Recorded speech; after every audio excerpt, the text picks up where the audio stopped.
പുറപ്പാടിൻ്റെ പുസ്തകം. ആമുഖം. ഈജിപ്തിലെ അടിമത്തത്തിൽ നിന്ന് വിമോചിതരായി കാനാൻ ദേശം ലക്ഷ്യമാക്കി പുറപ്പെട്ട ഇസ്രായേൽ ജനത്തിൻ്റെ ചരിത്രമാണ് പുറപ്പാടെന്ന പദം സൂചിപ്പിക്കുന്നത്. ദൈവം ഇസ്രായേൽ ജനത്തിൻ്റെ ചരിത്രത്തിലേക്ക് ഇറങ്ങി വന്നു. അവരെ അടിമത്തത്തിൽ നിന്ന് മോചിപ്പിച്ച് അവരുമായി ഉടമ്പടി ചെയ്തു. അവരുടെ മധ്യേ കൂടാരത്തിൽ വസിച്ചു. ഈജിപ്തിൽ നിന്നുള്ള വിമോചനം. ഈജിപ്തിൽ എത്തിച്ചേർന്ന യാക്കോബും മക്കളും അനുകൂലമായ സാഹചര്യങ്ങളിൽ വളർന്നു വലിയ ജനതയായി. അവരുടെ ഉയർച്ച കണ്ടു ഭയന്ന ഈജിപ്ത് രാജാക്കന്മാർ അവരെ പീഡിപ്പിച്ച് അടിമകളാക്കി. അവരുടെ വിമോചനത്തിൻ്റെ കഥയാണ് ആദ്യ ഭാഗം. ദൈവം മഹാമാരികളയച്ച് ഈജിപ്തുകാരെ പ്രഹരിച്ചുകൊണ്ട് ഇസ്രായേൽ ജനത്തെ മോചിപ്പിച്ചു. ചെങ്കടൽ കടന്നതോടെ ഇസ്രായേൽ ഈജിപ്തുകാരിൽ നിന്ന് പൂർണ്ണമായി മോചിതരായി. അവർ സീനായ് മലയെ ലക്ഷ്യമാക്കി യാത്ര തുടർന്നു. വിമോചനത്തിൻ്റെ പ്രതീകമായി മാറിയ ഈ സംഭവം പെസഹ ആചരണത്തിലൂടെ ഇസ്രായേൽ ജനം ആണ്ടുതോറും അനുസ്മരിക്കുന്നു. സീനായ് ഉടമ്പടി. സീനായ് മലയെ ലക്ഷ്യമാക്കി യാത്ര ചെയ്ത ജനത്തെ ദൈവം അത്ഭുതകരമായി ഭക്ഷണവും സംരക്ഷണവും നൽകി മരുഭൂമിയിലൂടെ നയിച്ചു. ഈ അസാധാരണ സംഭവങ്ങളിലൂടെ ചരിത്രത്തെ നയിക്കുന്ന ദൈവത്തിൻ്റെ പരിപാലന അവർക്ക് അനുഭവഭേദ്യമായി. സീനായ് മലയിൽ വെച്ച് ദൈവം അവരുമായി ഉടമ്പടി ചെയ്തു. നിങ്ങൾ എൻ്റെ കൽപ്പനകൾ അനുസരിച്ചാൽ ഞാൻ നിങ്ങളുടെ ദൈവവും നിങ്ങൾ എൻ്റെ ജനവുമായിരിക്കും. അവർ സമ്മതിച്ചു. അന്നു മുതൽ അവർ ദൈവജനമായി തീർന്നു. ആ ഉടമ്പടിയുടെ നിബന്ധനകളാണ് ദൈവം മോശ വഴി അവർക്ക് നൽകിയ പ്രമാണങ്ങൾ. കൂടാരവും വാഗ്ദാന പേടകവും. അവരുടെ ഇടയിൽ വസിക്കുന്നതിന് തനിക്കൊരു കൂടാരവും അതിൽ തനിക്ക് ഇരിപ്പിടമായി ഒരു സാക്ഷ്യപേടകവും നിർമ്മിക്കുന്നതിന് ദൈവം മോശയോട് കൽപ്പിച്ചു. പേടകത്തിൽ മോശ ഉടമ്പടി പത്രിക നിക്ഷേപിച്ചു. പേടകത്തിൻ്റെ മുകളിലുള്ള കെരൂബുകളുടെ മധ്യയാണ് ദൈവം ഉപവിഷ്ടനായിരിക്കുന്നത്. കൂടാരത്തെ മേഘം ആവരണം ചെയ്തിരുന്നു. കർത്താവിൻ്റെ സാന്നിധ്യം അതിൽ നിറഞ്ഞു നിന്നു. ഘടന. ഈജിപ്തിലെ അടിമത്തവും വിമോചനത്തിനുള്ള ഒരുക്കവും.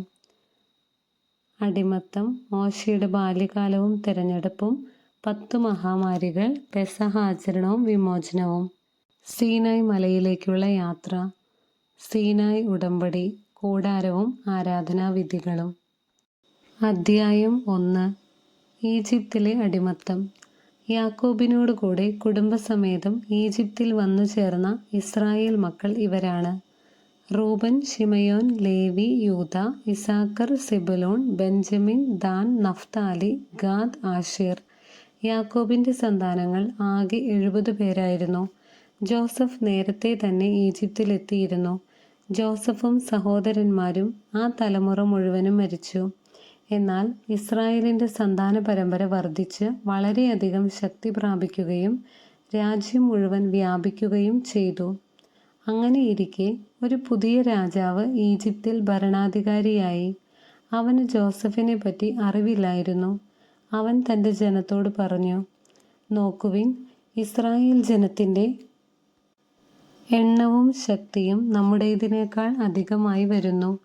ഒരു യുദ്ധമുണ്ടായാൽ ഇവർ ശത്രുപക്ഷം ചേർന്ന് നമുക്കെതിരായി പൊരുതുകയും അങ്ങനെ രാജ്യം വിട്ടു പോവുകയും ചെയ്തേക്കാം.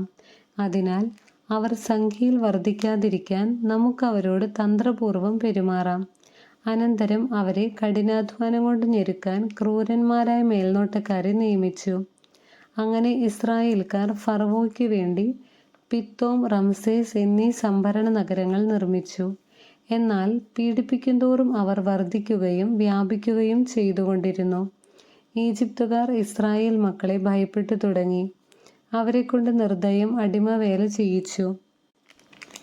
കുമ്മായവും ഇഷ്ടികയും കൊണ്ടുള്ള പണികളും വയലിലെ വേലകളും കഠിനാധ്വാനവും കൊണ്ട് അവരുടെ ജീവിതം ക്ലേശപൂർണമാക്കി. മർദ്ദനത്തിൻ കീഴിൽ അടിമവേല ചെയ്യാൻ ഇസ്രായേലിയർ നിർബന്ധിതരായി.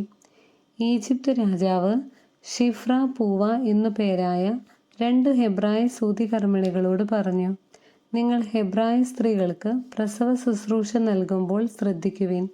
പിറക്കുന്നത് ആൺകുട്ടിയെങ്കിൽ അവനെ വധിക്കണം, പെൺകുട്ടിയെങ്കിൽ ജീവിച്ചു കൊള്ളട്ടെ. എന്നാൽ ആ സൂതികർമ്മിണികൾ ദൈവഭയമുള്ളവരായിരുന്നതിനാൽ രാജാവ് പറഞ്ഞതുപോലെ ചെയ്തില്ല. അവർ ആൺകുട്ടികളെ ജീവിക്കാൻ അനുവദിച്ചു. ആകയാൽ രാജാവ് സൂതികർമ്മിണികളെ വിളിച്ചു ചോദിച്ചു, നിങ്ങൾ എന്തുകൊണ്ട് ഇങ്ങനെ ചെയ്തു? ആൺകുട്ടികളെ കൊല്ലാതെ വിട്ടത് എന്തുകൊണ്ട്? സൂതികർമ്മിണികൾ ഫറവോയോട് പറഞ്ഞു, ഹെബ്രായ സ്ത്രീകൾ ഈജിപ്തുകാരികളെ പോലെയല്ല. അവർ പ്രസരിപ്പുള്ളവരാകയാൽ സൂതികർമ്മിണി ചെന്നെത്തും മുൻപേ പ്രസവിച്ചു കഴിയും. ദൈവം സൂതികർമ്മിണികളോട് കൃപ കാണിച്ചു.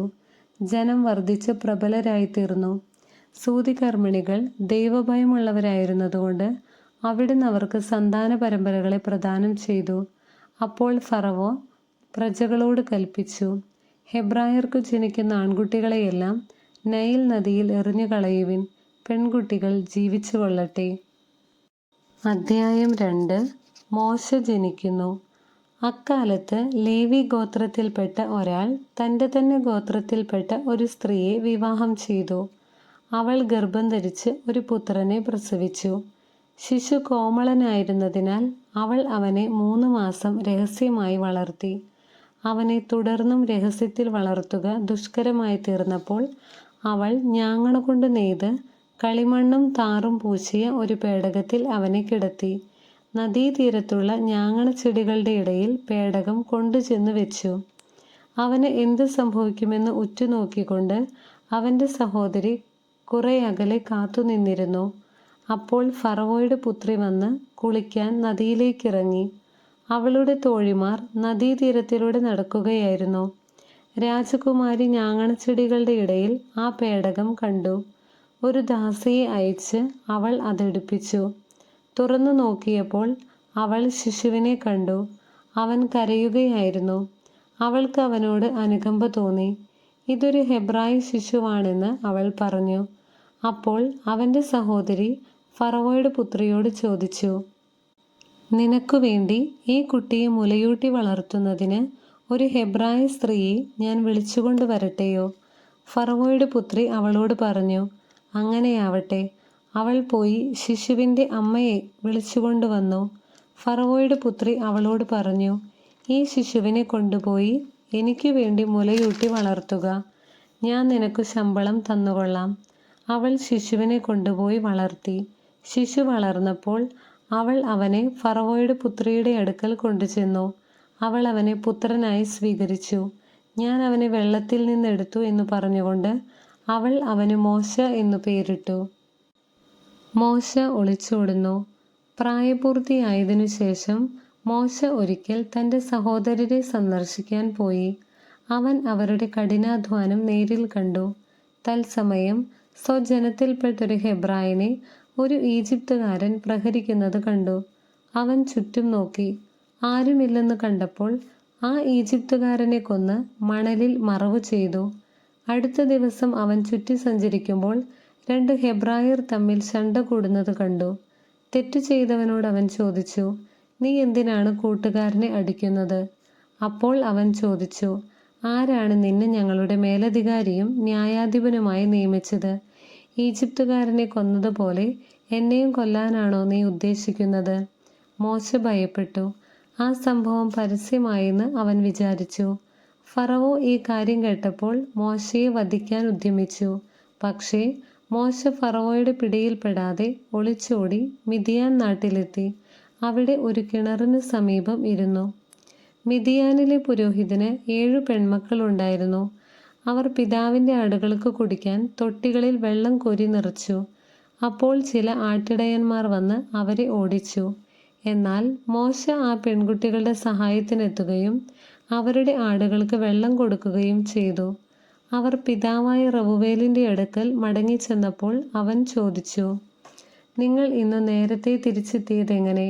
അവർ പറഞ്ഞു, ഈജിപ്തുകാരനായ ഒരാൾ ഞങ്ങളെ ഇടയന്മാരിൽ നിന്ന് രക്ഷിച്ചു.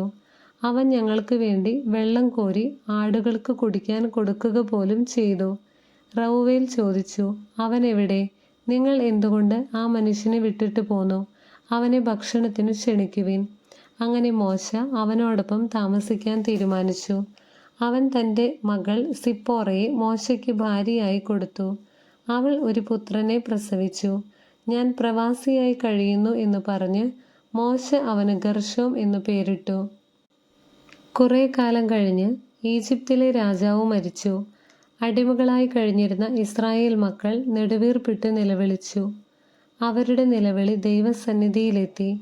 ദൈവം അവരുടെ ദീനരോദനം ശ്രവിക്കുകയും അബ്രാഹത്തോടും ഇസഹാക്കിനോടും യാക്കോബിനോടും ചെയ്ത ഉടമ്പടി ഓർമ്മിക്കുകയും ചെയ്തു. അവിടുന്ന് അവരെ കടാക്ഷിച്ചു, അവരുടെ ദയനീയ അവസ്ഥ ഗ്രഹിച്ചു.